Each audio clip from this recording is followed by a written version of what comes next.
नोच देले बाहो बलम जी नोच देले बाहो नोच देले बाहो बलम जी नोच देले बा कि राते तराते हराते चोली में घुसल ककरोच खजनवा नोच देले बा तराते चोली में घुसल ककरोच खजनवा नोच देले बा।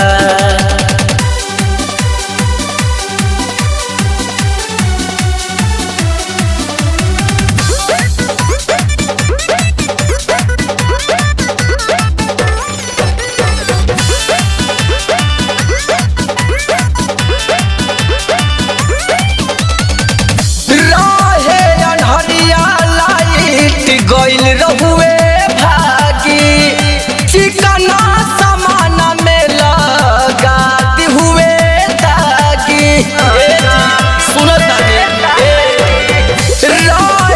अनहरिया लाइट गइल रहे भागी चिकना सामान में लगाई दी हुए दागी खरोच देल बाहो बलम जी खरोच देल बा कि राते तराते तराते चोली में घुसल ककरोच खजनवा नोच देले बा तराते चोली में घुसल ककरोच जो बनवा नोच देले बा।